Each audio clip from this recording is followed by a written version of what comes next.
Om Namo Bhagavate Vasudevaya. Om Namo Bhagavate Vasudevaya.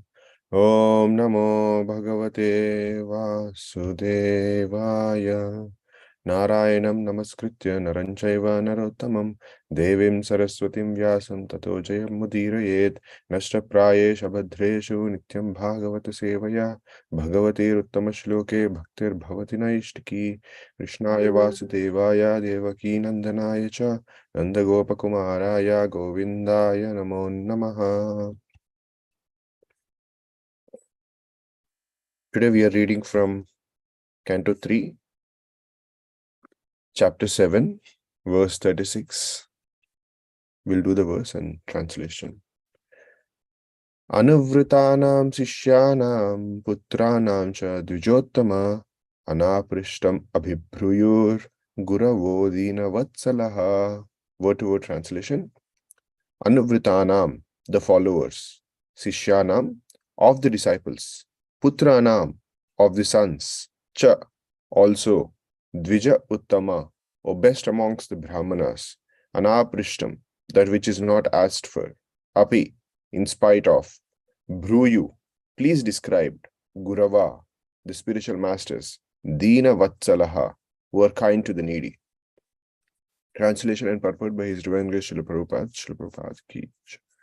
Translation. O best among the brahmanas, those who are the spiritual masters are very kind to the needy. They're always kind to their followers, disciples, and sons. And without being asked by them, the spiritual master describes all that is knowledge. There are many subjects to be known from the bona fide spiritual master. The followers, disciples, and sons are all on one level for the bona fide spiritual master. And he is always kind to them and always speaks to them on transcendental subjects, even though he is not asked by them. That is the nature of the bona fide spiritual master. Vidura appealed to Maitreya Muni to speak on subjects about which he might not have asked. We'll do the prayers and then discuss some points about this verse. Om Jnanatimirandhasya Jnananjana Shilakaya Chakshur Unmilitam Yena Tasmai Sri Gurave Namaha Namah Vishnupadaya Krishna Pristhaya Bhutale Srimate Bhaktivedanta Swamin Iti Namine Namaste Saraswati Devi Gauravani Pracharine Nirvishesha Shunyavadi Paschatya Deshatarine Jaya Sri Krishna Chaitanya Prabhu Nityananda Shri Advaita Gadadhara Srivasadi Gaura Bhakta Vrinda Hare Krishna, Krishna Krishna, Hare Hare, Hare Rama, Rama Rama, Hare Hare.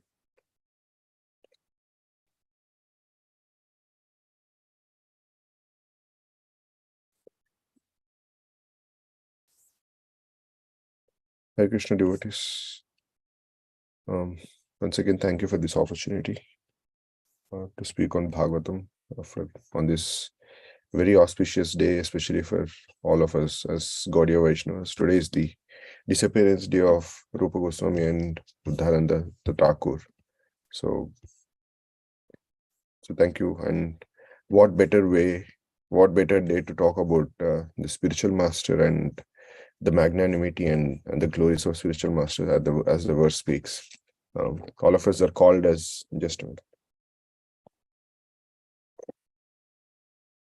all of us were the followers of Mahaprabhu are called as Rupanuga. So what better day to speak about the spiritual master than this? So as the translation says, O best among the Brahmanas, those who are spiritual masters are very kind to the needy. They're always kind to their followers, disciples, and sons. And without being asked by them, the spiritual master describes all that is knowledge. As I was trying to prepare for this class, the moment I read this, the first question that actually came up to my mind is, it says Guroho, it says spiritual master. So who is a spiritual master? Many a times we have this unfortunate misconception that a spiritual master is somebody. We most of the times go with externals, where somebody who is in a sannyasi dress or some devotee who is old, or who is in Vanaprastha, or somebody who is authorized to be guru. And like we have so many of these external qualifications that we get stuck onto without realizing who actually is a spiritual master. As this says here, one of the great qualities or qualifications of a spiritual master is, it says, they are always kind to their followers, disciples, and sons, and without being asked by them, the spiritual master describes all that is knowledge. So many a times, as a student, we also have experienced this growing up as students, and even now, many a times a student doesn't themselves know what is essentially knowledge that they actually want to learn. So it is the teacher who very gracefully accepts the student and then explains everything that the student requires to know, and that helps the student kind of progress in whatever path of knowledge that they are trying to go. And we also see the famous example of Ramanujacharya when he was a student in the school of Yadav Prakash.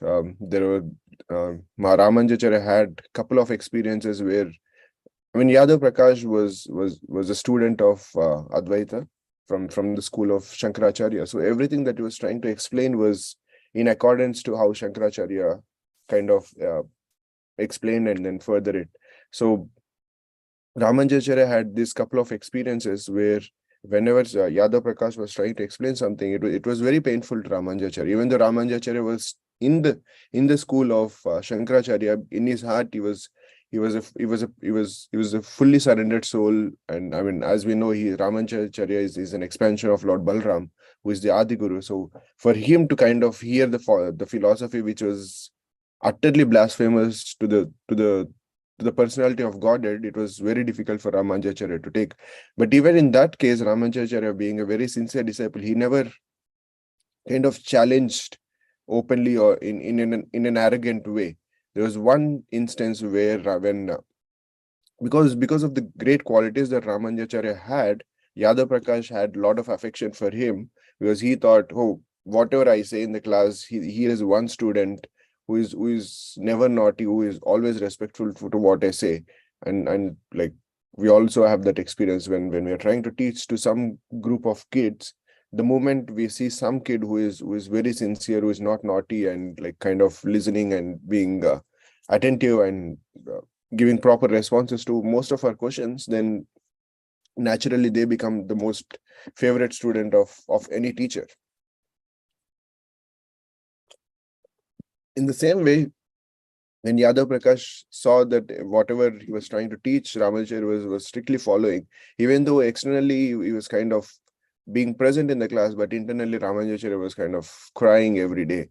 And because of this, then Yadav Prakash once he was taking rest, Ramanujacharya was massaging his feet, and one of the students of Yadav Prakash come, and then they say, my dear teacher, the thing that you have explained in the morning, I kind of didn't understand it. Can you please explain it further for me? And as Yadav Prakash was explaining it to it, he kind of gives an entirely incorrect description and meaning to what the actual the Upanishadic verse says. And then as Ramanujacharya was hearing it, he just couldn't stop himself but cry. And as he was crying, the tears started to roll from his eyes and then fall on the thigh of Yadav Prakash. And the moment Yadav Prakash sees that, he says, hey, what happened? Is something wrong? And then Ramanujacharya, then when being asked, then he says, my dear teacher, what you're trying to explain is not the actual meaning. And then he explains it. He explains the proper meaning. But then that moment when Ramanujacharya challenged the notion that Yadav Prakash so dearly held, that was from that point of time, Yadav Prakash starts to hate Ramanujacharya. And then it so happens that then there are a couple of more episodes where Ramanujacharya again challenges Yadav Prakash, and then Yadav Prakash just cannot take it. And then he devises a whole plan that they will go to Benares and then they'll kill Ramanujacharya. And fortunately, Ramanujacharya is saved because the plan was then revealed to Govinda, one of his cousins. And Govinda tells him that, hey, I think something terrible is being planned. You need to be safe. You need to be careful. And Ramanujacharya then comes back, and then he's protected by Lord Ramachandra and Mother Sita. So as we see here, this story clearly emphasizes who is not a guru. The moment,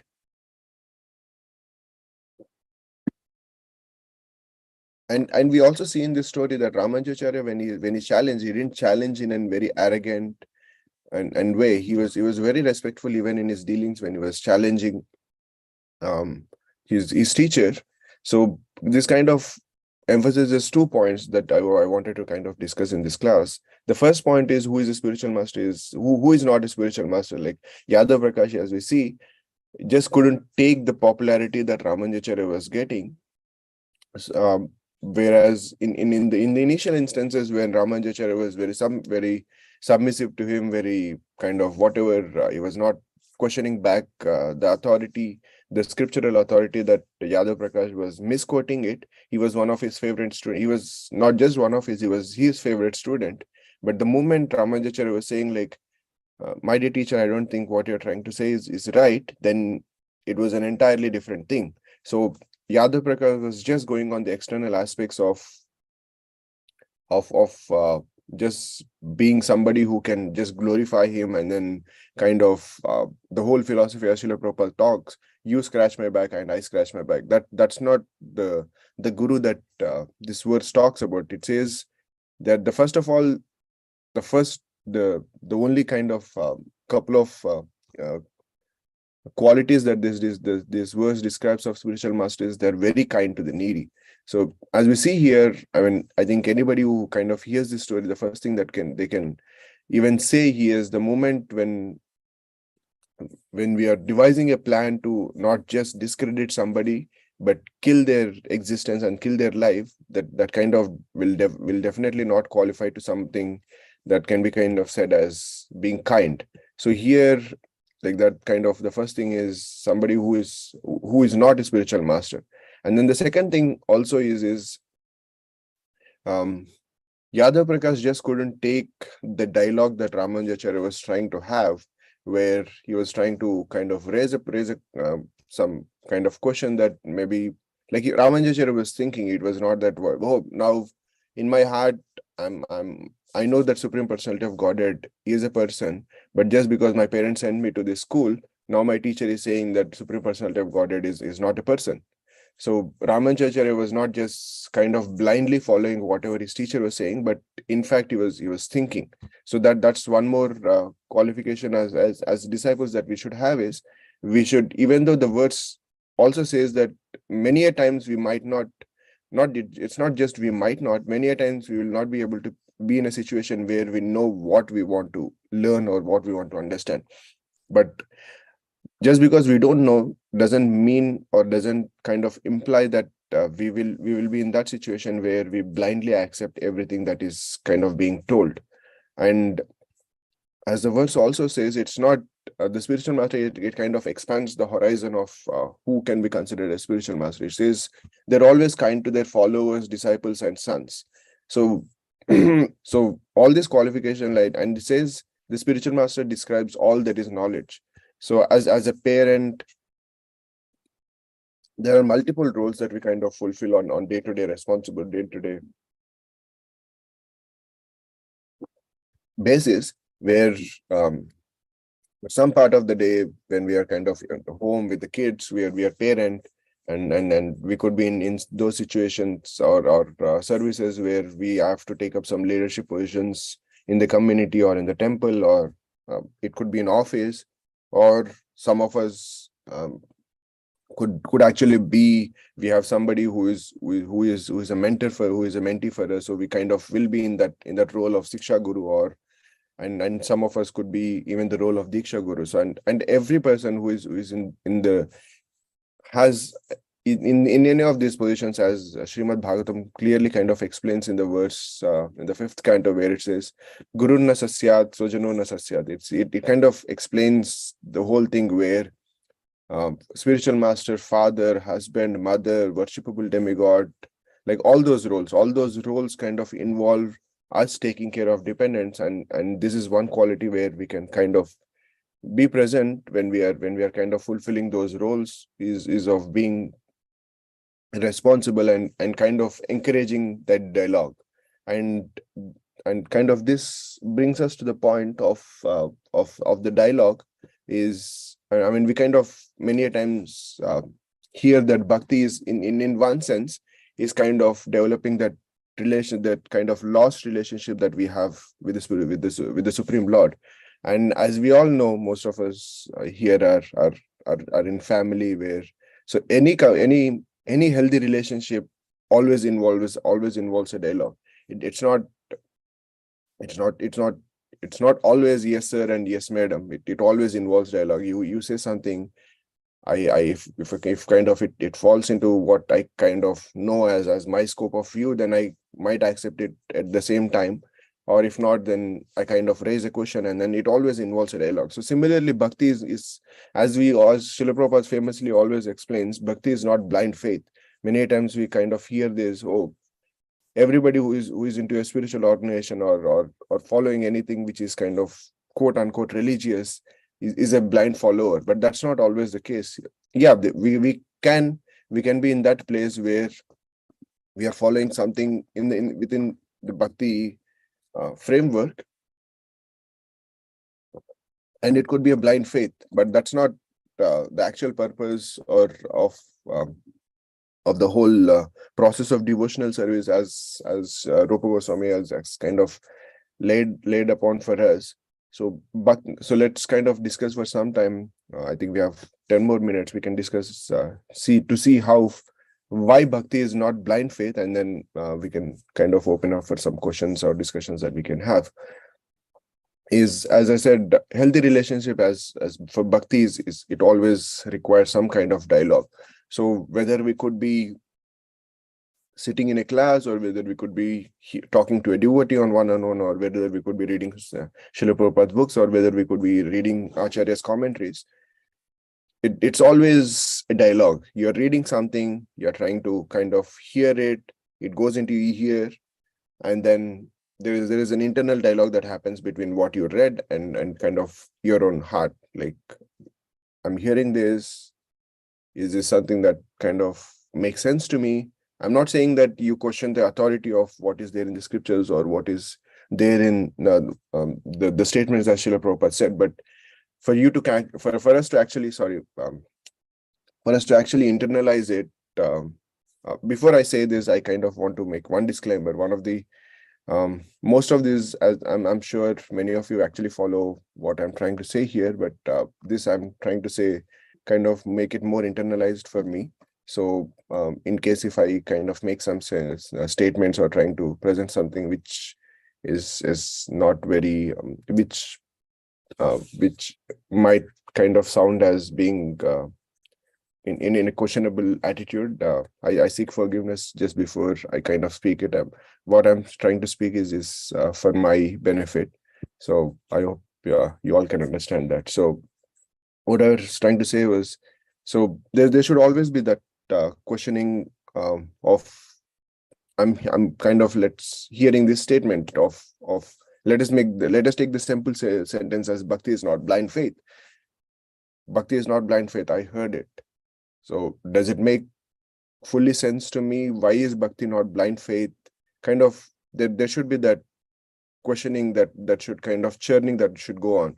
And as we all might have famously heard, that the kind of three main principal pillars on which the whole of Vedic knowledge is kind of stabilized is Shravanam, which means either it could be, I mean, Shravanam kind of technically means hearing, but it kind of also any process where you're kind of acquiring knowledge. It could be the discussions that we are having with devotees, it could be the classes that we hear, or it could be the reading that we kind of do on a daily basis. So anything that you're kind of trying to acquire knowledge, so the Shravanam, and then the next pillar is Mananam, where once you hear, the knowledge kind of entered your ear.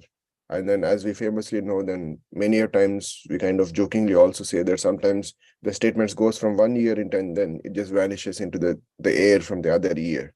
So then for us to kind of create a pipeline, then there should be something that should kind of follow the Shravanam process. And then that's kind of described in the Upanishads as the Mananam, which means contemplating. And then for contemplating, then we kind of use our head. So we kind of heard the statement, as I said, bhakti is not blind faith. I heard it rather than just accepting it. Sometimes it could be that you contemplate, it just doesn't make kind of, like I can kind of say my own example. Almost 10 years back, I started reading Srimad Bhagavatam, and to the level of, I mean, back then I was in my early 20s, just finished college, just starting my career as a software developer. So my overall maturity level was not great. So many things that I was trying to read in Bhagavatam kind of didn't make much of the sense. Like I was just reading it, kind of, maybe I'm not fully sure. I mean, it's been 10 years. I kind of cannot exactly say if I was deeply contemplating on it or not. But most of the things that now when I look back, I don't it's not there. So many times it might be so that the statements that we are hearing, like most of the statements that Srila Prabhupada kind of made in his purports, for some, it just doesn't make any sense. But for somebody who has the maturity and the kind of certain level of faith and advancement that he has made over the years of following the other process of devotional service, when the same person, when he goes back and hears this, reads the same sentence, it kind of makes sense.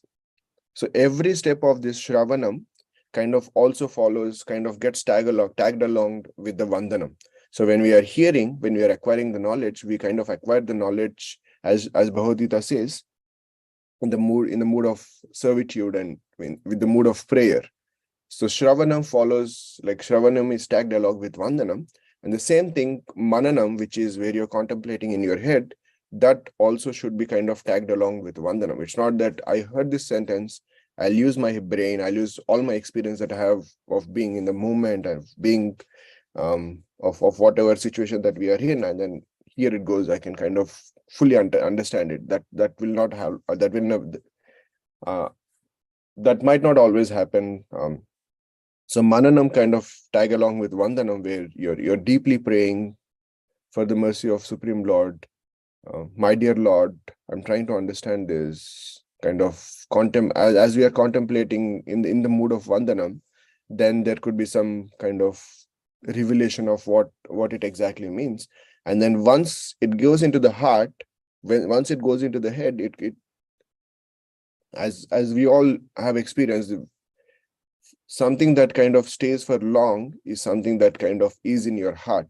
And for it to actually get into your heart, then that's where the final step comes, is nididhyasanam, which is basically applying or internalizing and then applying it in practical sense. So we heard that bhakti is not blind faith. And then we heard it, now we contemplated, and then it's in our head that, hey, bhakti is not blind faith. So, and then how do we apply it? So next time when we kind of hear some kind of process or something new that we heard in the bhakti or in any of the classes, then try to apply the statement of bhakti is not blind faith. There is some kind of reasoning or some kind of explanation that is there. So go look up for that. I like it just reminds me of this story that Janivas Prabhu and Pankaj Angri Prabhu told, I think back in 2008, 2009, in one of the Pune Yatra. So one of the questions that was asked was, what is the significance of that we give Arati? And then they have given this, quoting various Shastras, and I think some of the works of Rupa Goswami himself, they have given, they have kind of, how do I say it? I don't exactly remember everything that they said, but in essence, what they said was, Arati, every paraphernalia that we use in Arati is kind of replicating something that used to happen when Krishna and Balram would go to the Arati, like would go to the forest. So they were kind of equating what is the incense, what is like the 5 lamp ghee thing that we do, and then the water, and then the towel, and then like the charmer and the peacock fan. So they were kind of equating. So every process of devotional service, as being so blessed to be in this process of Sri Rupa Goswami, where we have this huge literature. So kind of taking support of various commentaries that we have, and also being blessed with the community where there are a lot of knowledgeable devotees kind of taking their shelter and kind of applying it and then internalizing it, and kind of having that dialogue with kind of everything that we are kind of coming up. I mean, as I was preparing, there was this famous quote that Thomas Edison is kind of apparently said is 5% of people think, 10% think they think, and the other 85% would rather die than think. As I was reading that, it kind of made sense, where thinking is a tough process. It's easier for us to kind of accept, I heard something, for me to just kind of take it. But if we kind of do on that level of just externally accepting and not doing the nididhyasanam or internalizing it, it kind of will not stay with us for a longer time. Many of us have this experience that there are like various limbs of devotional service. Like some of us are attracted to chanting, some of us are attracted to hearing, some of us are attracted to reading. So there are various steps and process of devotional service, but the thing which kind of has attracted our heart is that something that we kind of move closer towards. Like the first thing, if there is a, let us say, there is a kirtan event in some place in Greater Chicago, and then there is also a class, and then we kind of have that choice to make, and then what we choose is basically to which we are attracted to, which means where your heart kind of drives you to. So the moment we kind of make whatever we are trying to hear through Shravanam, contemplating through your head as Mananam, and then once we internalize and then apply it, then we kind of naturally feel attracted towards that. And then and as Srinivas Ramanujan also kind of famously said, he said, an equation means nothing to me unless it expresses a thought of God. So there is a lot of thinking that he, who is kind of apparently just a mundane mathematician, he is able to see everything connected to God. So similarly, so that kind of also involves thinking, as are seeing in this whole chapter. Whenever Vidura is also, we see in the next verses, whenever Vidura is asking the questions about the whole creation or anything, is just not asking these questions in a random way where Maitreya Muni, I just want to understand how this whole came up. Every question that we see, he's asking, and not just Vidura, even later, every question and answers that happens in Bhagavatam, there is some connection that is kept directly to the Supreme Personality of Godhead. So we see that everything that they are trying to kind of hear or trying to understand, there is some connection that is happening to the Supreme Personality of Godhead. So as this says, an equation means nothing to me unless it expresses a thought of God. So everything that we are trying to hear or read or kind of discuss, the moment we kind of contemplate and then see that how is this connecting back to the process that I'm trying to follow? How is this helping me connect back to my parampara, to my spiritual master, ultimately to the Supreme Personality of Godhead? And when we do that, and as when we kind of do that, as Krishna says in Bhagavad Gita, Jnana Vijnanam Triptatma. So he says a person is said to be established in self-realization and is called a yogi when he is fully satisfied by virtue of acquired knowledge and realization. So Krishna just didn't say Jnana Triptatma, like once you have knowledge, you'll become satisfied soul. He didn't say that. He also used the word Vijnana. Vijnana, as we know, is something that where Jnana is something where, as Prabhupada kind of translated it, Jnana, he translated it as acquired knowledge, where you're acquiring the knowledge through your senses, you're hearing, you're discussing, you're reading. So this is your acquired knowledge. And Vijnana is the realized knowledge where you contemplated, we did the manana, we did the shravana, we did the mananam, and then once we do the nididhyasana, where we are internalizing the whole knowledge that you have acquired, and that's when it becomes a realized knowledge. And as Krishna says, once we do that, then we will become the tripta atma, will become the satisfied living entity. And I think we are almost out of time.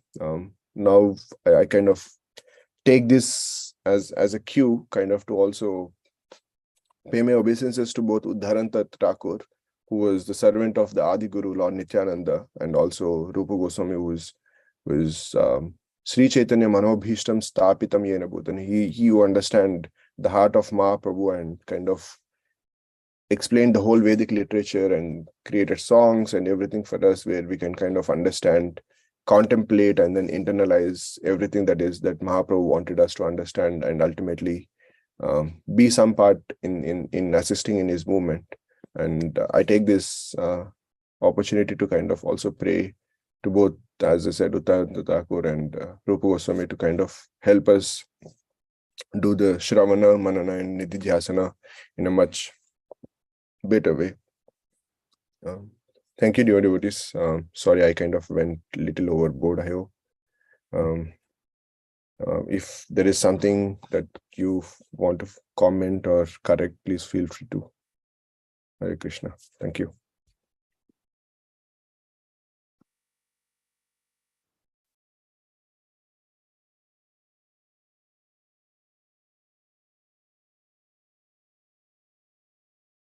If there is nothing, I think we can end. Hare Krishna, Prabhuji, please accept humble obeisances. All glories to Srila Prabhupada.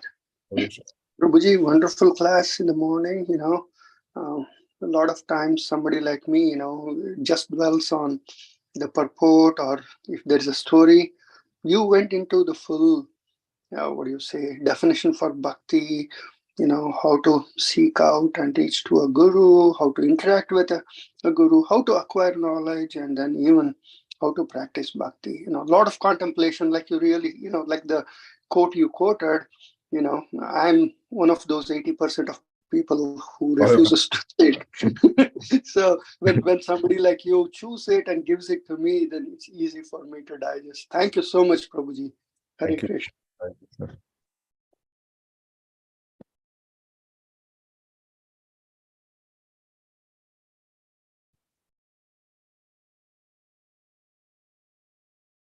Thank you, Mataji, for joining from Houston. Hare Krishna. I think we'll end it here. Thank you so much, devotees. Vansha kalpatarubhyascha kripasindhubhyo vacha patitanam pavanebhyo vaishnavebhyo namo.